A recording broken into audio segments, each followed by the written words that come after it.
सोचो एक ऐसा दिन जिसमें पूरा इंडिया इलेक्शन स्पीच सुन रहा हो।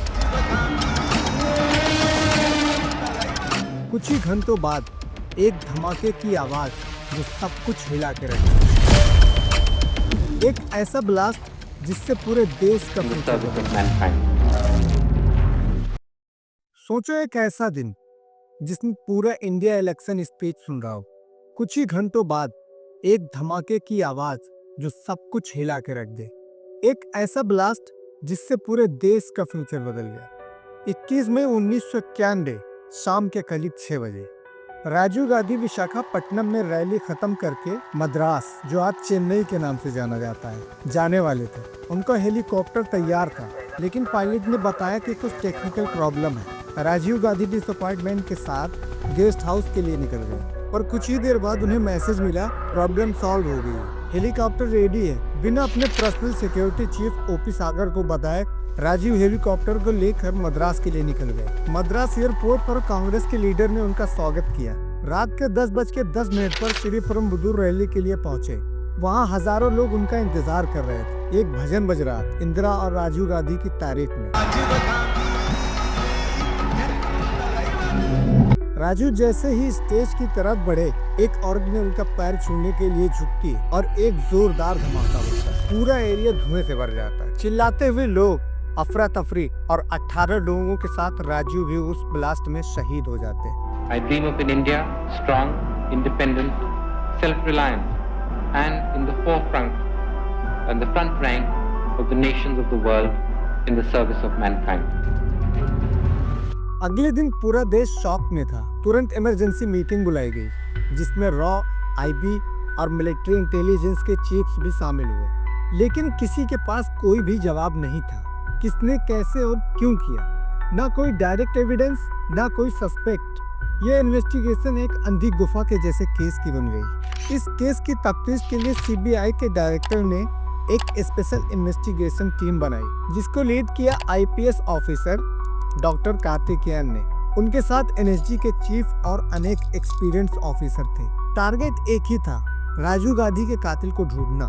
मीडिया में रूमर्स थे कि एलटीटीई, श्रीलंका की एक तमिल मिलिटेंट ग्रुप, इसके पीछे हो सकती है। रॉ के चीफ ने बताया कि एलटीटीई के इंटरनेशनल चीफ किट्टू ने इस इन्वॉल्वमेंट से इनकार किया है। उन्होंने कहा कि कोई फॉरेन या कश्मीरी सिख टेरर लिंक भी नहीं मिला।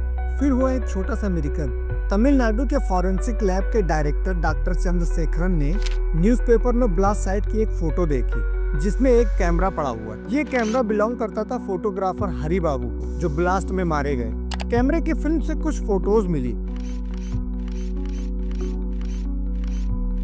एक फोटो में एक औरत दिखी, ऑरेंज ग्रीन सूट में, हाथ में सैंडलवुड का माला लेके राजू के पास खड़ी थी, और एक आदमी उसके पास जर्नलिस्ट जैसा व्हाइट आउटफिट में नोटबुक लेके खड़ा था। फॉरेंसिक लैब को कुछ वायर्स और कपड़ों के टुकड़े मिले, जो प्रूफ करते थे कि वो औरत एक ह्यूमन बॉम्ब थी। वो औरत थी धनु, एलटीटीई की ब्लैक टाइग्रेस स्क्वाड की एक मेंबर। उसके साथ शुभा भी शामिल थी। इंस्पेक्टर अनुसुया, जो वहाँ सिक्योरिटी पर थी, उन्होंने बताया कि राजीव ने खुद उस औरत को बुलाया। जैसे ही उसने पैर छुए, ब्लास्ट हो गया।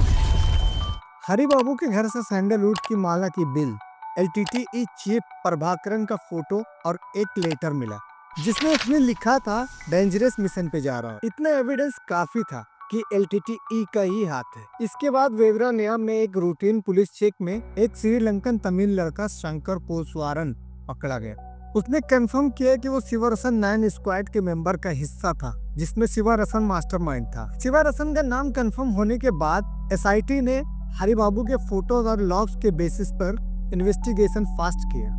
नालिनी मुर्गन और उपनाम दास के कनेक्शन भी सामने आए। नालिनी एक लोकल लड़की थी और मुर्गन एलटीटीई का एक्सप्लोसिव एक्सपर्ट। एसआईटी ने उनकी शादी तिरुपति में ट्रैक की, जहां से उन्हें ड्रामेटिक तरीके से सैदापेट बस टर्मिनल पे अरेस्ट किया गया। मुर्गन ने साइनाइड खाकर सुसाइड करने की कोशिश की, लेकिन एनएसजी कमांडोज ने उसे बचा लिया। एलटीटीई के सभी मेंबर्स अपने गले में साइनाइड कैप्सूल लॉकेट के रूप में लेकर चलते, ताकि अरेस्ट होने पर कुछ न बता सके। इसलिए एसआईटी का सबसे बड़ा चैलेंज था उन्हें जिंदा पकड़ना। थोड़ा हिस्ट्री में झांके तो पता चलता है कि एलटीटीई इंडिया से सपोर्ट ले रहा था, लेकिन जब राजीव गांधी ने पीस स्टेब्लिश करने के लिए इंडिया पीस कीपिंग फोर्स भेजी, 24 IAF planes transported 2 Indian Army battalions of the IPKF to Sri Lanka. Within 7 days, an entire brigade of the Indian Army was in Sri Lanka.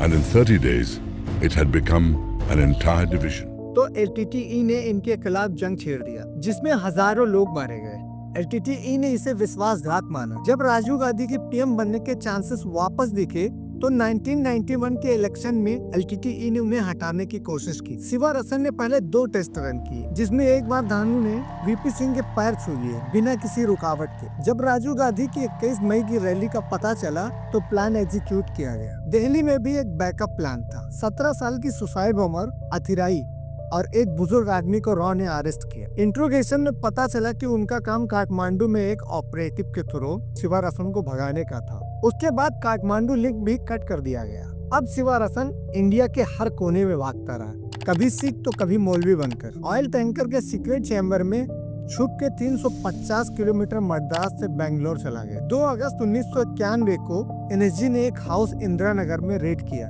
लेकिन देर हो चुकी थी। शिवरसन और उसके साथी साइनाइड ले चुके थे। फिर 18 अगस्त को एक और हाइडआउट कोनाना-कुंटे में ट्रेस हुआ। इस बार SIT रेडी थी, लेकिन ब्यूरोक्रेसी फेल हो गई। फिर साइनाइड एंटीडोट के लिए 36 घंटे तक वेट कराया गया। फिर 20 अगस्त सुबह जब फाइनल रेड हुई, सभी डेड थे, इंक्लूडिंग मास्टरमाइंड शिवरसन भी। 90 दिन की इस इन्वेस्टिगेशन ने फाइनली कॉन्स्पिरेसी का पूरा राज खोल दिया। 26 लोगों पर चार्जशीट फाइल हुई।